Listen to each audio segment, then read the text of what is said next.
সোমবার তৃণমূলের 21শে জুলাই জেলা জেলা থেকে প্রচুর তৃণমূল কর্মী সমর্থকেরা ভিড় করছেন। তুমি যেখানে রয়েছো সেখানকার কি ছবি উঠে আসছে? দেখো, আর কিছু সময়ের অপেক্ষা, তারপর কিন্তু তোমায় জানিয়ে রাখি যে অমর 21শে বা এই যে 21শে জুলাই স্মরণ শহীদদের মুখ্যমন্ত্রী বা তৃণমূল নেত্রী মমতা বন্দ্যোপাধ্যায়ের তরফ থেকে বক্তব্য রাখা হবে। সেই বক্তব্য শোনার জন্যই অধীর আগ্রহে তার আগে থেকেই শহর কলকাতায় ভিড় জমিয়েছে তৃণমূল কর্মী সমর্থকরা। আমি ক্ষুদিরাম অনুশীলন কেন্দ্রে রয়েছে এবং ঠিক বাইরের যে ছবিটা, সেই ছবিটা কিন্তু দেখতে পাচ্ছ যে প্রচুর কর্মী সমর্থকদের ভিড় উত্তর দিনাজপুর, দক্ষিণ দিনাজপুর থেকে শুরু করে বালুরঘাট, সেই সঙ্গে সঙ্গে কিন্তু বীরভূম, বাঁকুড়া থেকে কর্মী সমর্থকরা এসছেন। কয়েকজন রয়েছেন, একটু কথা বলার চেষ্টা করবো। দাদা, কোথা থেকে এসছেন? বালুরঘাট থেকে। আগামীকাল তো 21শে জুলাই, আগাম সেই কারণে চলে এসছেন। মমতা বন্দ্যোপাধ্যায়ের তরফ কাছ থেকে কি বার্তা চাইছেন? ভালো কাজ করুক, সেটাই বার্তা চাচ্ছি। ভালো কাজ করুক, ভালো কাজ করে, এটাই চাচ্ছি। আর কি বলবো? সেইখানে দাঁড়িয়ে স্বাভাবিকভাবে প্রতি বছর তো মুখ্যমন্ত্রী আপনাদের কর্মীদের চাঙ্গা করার জন্য একাধিক বক্তব্য রাখেন। তার বক্তব্যে কতটা অনুপ্রাণিত হন? খুব ভালো লাগে, খুব ভালো লাগে, খুবই বক্তব্য ভালো লাগে। প্রতি বছর আসা হয়? প্রতি বছরে আসা হয়। প্রতি বছর আসেন? প্রতি বছর আসি। এই যে মুখ্যমন্ত্রী বা তৃণমূল নেত্রী মমতা বন্দ্যোপাধ্যায় যেভাবে দলকে এগিয়ে নিয়ে যাচ্ছে, বিরোধীরা একাধিক কুৎসা করে দলের নাম বদনাম করার চেষ্টা করছেন, সেটাকে কি আপনারা প্রতিরোধ করেন? আপনাদের যে এই যে আজকে আগমন করি। কি বলবেন? আগামীকাল 21শে জুলাই এক সময় পুলিশের গুলিতে একাধিক তৃণমূল বা বলা যেতে পারে তৎকালীন যে দল তিনি করতেন তার কর্মী সমর্থকরা মারা গিয়েছিলেন। আজকে তাদের স্মরণ করে এই অমর 21শে কি চাইছেন মমতা বন্দ্যোপাধ্যায়ের কাছ থেকে, কি বার্তা চাইছেন? ভালো বার্তা চাচ্ছি, ভালো চাচ্ছি, যেন খারাপ না হয়। তিনি তো কর্মসংস্থান থেকে শুরু করে একাধিক কর্মসূচি সাধারণ মানুষের জন্য শুধু নয়, প্রত্যেকের জন্য গ্রহণ করেছেন। সেইখানে দাঁড়িয়ে কিভাবে তাকে দেখেন? এত বছর ধরে তিনি রয়েছেন রাজ্যের মঞ্চে, তিনি দায়িত্ব সামলাচ্ছেন মুখ্যমন্ত্রী পদে, এবং সেই সঙ্গে সঙ্গে তৃণমূল নেত্রী হিসাবে বিভিন্ন সময় আপনাদের বিভিন্ন জেলাগুলোতে পৌঁছে যান। সেইখানে দাঁড়িয়ে কতটা ভালো লাগে? খুব ভালো লাগে, খুবই ভালো লাগে। দেখো, এখানে প্রচুর তৃণমূল কর্মী সমর্থকরা রয়েছেন। আমি একটু দেখানোর চেষ্টা করব যে কিভাবে তারা একের পর এক এখানে আসছেন।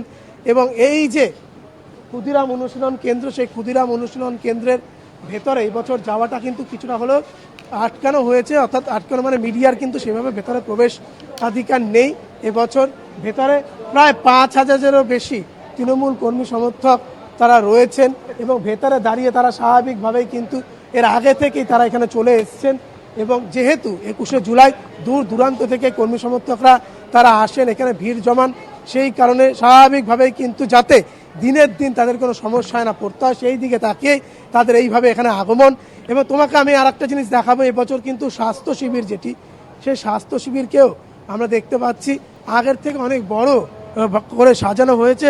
পরিষেবা আগে থেকে অনেকটাই বাড়ানো হয়েছে স্বাস্থ্য শিবিরের, কেননা প্রতি বছর কিন্তু এই যে তৃণমূল কর্মী সমর্থক তাদের কিন্তু ভিড় ক্রমশ বাড়ছে, এবং সেইখানে দাঁড়িয়ে স্বাভাবিকভাবেই যাতে এই তৃণমূল কর্মী সমর্থকদের কোনো সমস্যা নয়, কেননা মমতা বন্দ্যোপাধ্যায় সবসময় বলেন যে দলের কর্মী সমর্থকরাই তার দলের আসল সম্পদ।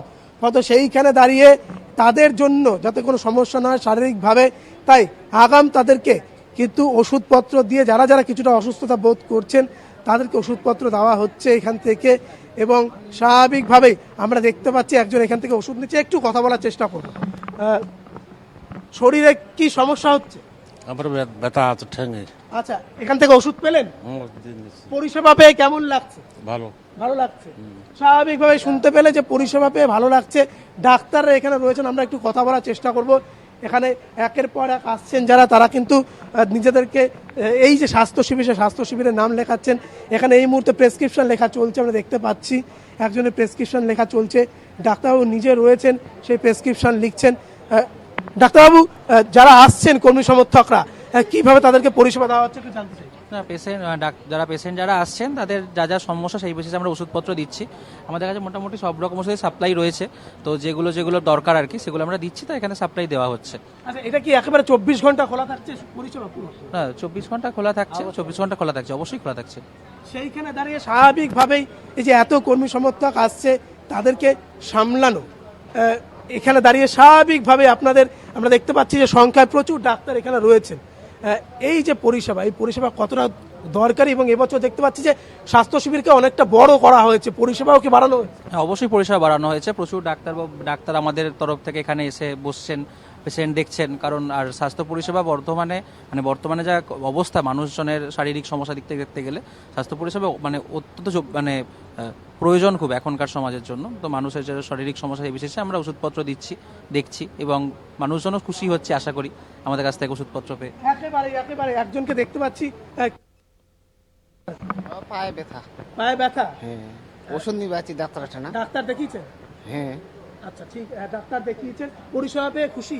হ্যাঁ একেবারে শুনতে পেলে তুমি দেখতে পাচ্ছ, আমরা কিন্তু এখানে দেখতে পাচ্ছি যে কিভাবে স্বাস্থ্য শিবিরকে এখানে সাজিয়ে তোলা হয়েছে, এবং স্বাভাবিকভাবেই কিন্তু প্রেসক্রিপশনে ট্রিটমেন্টের যা যা ওষুধপত্র সেগুলোকে দেওয়া, এই যাবতীয়গুলো কিন্তু এখানে করা হচ্ছে, এবং যাতে কোনো রকম সমস্যা মধ্যে না পড়েন যারা আসছেন কর্মী সমর্থকরা, তাদেরকে পরিষেবা দেওয়াটাই কিন্তু মূল লক্ষ্য।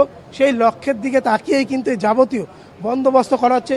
অভিরূপকে আমরা দেখতে পাচ্ছি, অভিরূপ তৃণমূল ছাত্র পরিষদের কলকাতা বিশ্ববিদ্যালয়ের তৃণমূল ছাত্র পরিষদের সভাপতি। অভিরূপ, তোমরা সকাল থেকে আমরা দেখতে পাচ্ছি তৃণমূল ছাত্র পরিষদ আজ নয় গতকাল তার আগের দিন থেকে আমরা দেখতে পেয়েছি এখানে তোমরা ভিড় করে সবাইকে পরিষেবা দিচ্ছ। কতজন ভেতরে এখনো পর্যন্ত কর্মী সমর্থক এসে পৌঁছেছে, আরও কি আসার সম্ভাবনা রয়েছে? 10 থেকে 12,000 ইতিমধ্যেই খাওয়া কমপ্লিট।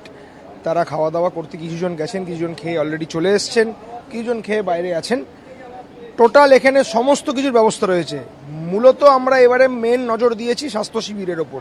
স্বাস্থ্য শিবিরটাকে খুব বড় করে করা হয়েছে এবং সমস্ত অ্যারেঞ্জমেন্ট এখানে কিন্তু তৃণমূল কংগ্রেসের পক্ষ থেকে করা হয়েছে, যাতে সাধারণ মানুষ যারা এসছেন মমতা বন্দ্যোপাধ্যায় বক্তব্য শুনতে তাদের কোনো রকম কোনো সমস্যা না হয়। আমরা দেখতে পাচ্ছি যে বিরোধীরা বিভিন্ন সময় একাধিক কুৎসা করে দলের নাম খারাপ করার জন্য, শাসক দলের নাম বিশেষ করে তৃণমূল কংগ্রেসের নাম খারাপ করার জন্য একাধিক কুৎসা অপপ্রচার চালাচ্ছে। তারপরেও আগামীকাল যে শহীদ স্মরণ, তার আগে এইভাবে মানুষের বা কর্মী সমর্থকদের উপচে পড়া ভিড়, এটা কি বিরোধীদের গালে সপাটে চড়? স্বাভাবিকভাবেই বিরোধীদের গালে গণতান্ত্রিকভাবে একটা সপাটে চড় এটা। সাধারণ মানুষ, বাংলার মানুষ যেভাবে উচ্ছ্বাস দেখাচ্ছেন এবং মমতা বন্দ্যোপাধ্যায়ের ওপরে যে আস্থা ভরসা দেখিয়েছে, বাংলার মানুষের এখন মূল একটাই মন্ত্র, বাংলার নিঃশ্বাসে মমতা, বাংলার বিশ্বাসে মমতা। ফলত আগামীকাল উপচে পড়া ভিড়ই হবে আশা করছে। রেকর্ড সংখ্যক ভিড় হবে। এবারের 21 অন্যবারের 21কে ছাপিয়ে যাবে। মমতা বন্দ্যোপাধ্যায়ের রেকর্ড একমাত্র মমতা বন্দ্যোপাধ্যায় ভাঙতে পারে। একেবারেই তুমি শুনতে পেলে যে যেভাবে তৃণমূল ছাত্র পরিষদ তারা এখানে দায়িত্বশীলতার সঙ্গে নিজেদের কাজটা করছেন, অর্থাৎ যারা কর্মী সমর্থকরা রয়েছেন, শুভঙ্কর, বোঝাই যাচ্ছে কর্মীদের মধ্যে উচ্ছ্বাস তুঙ্গে। তোমাকে ধন্যবাদ। আমাদের সঙ্গে ছিলেন আমাদের প্রতিনিধি শুভঙ্কর মণ্ডল। সোমবার তৃণমূলের 21শে জুলাই কর্মসূচি, 26এর বিধানসভা ভোটের আগে শেষ 21শে জুলাই চলছে শেষ মুহূর্তের প্রস্তুতি। তৃণমূলের কর্মী সমর্থকেরা তারা ইতিমধ্যেই এসে উপস্থিত হয়েছেন। ক্ষুদিরাম অনুশীলন কেন্দ্র, সেখানকার ছবি দেখালাম, অন্যদিকে মঞ্চের সেই ছবিও কিন্তু আপনারা দেখলেন।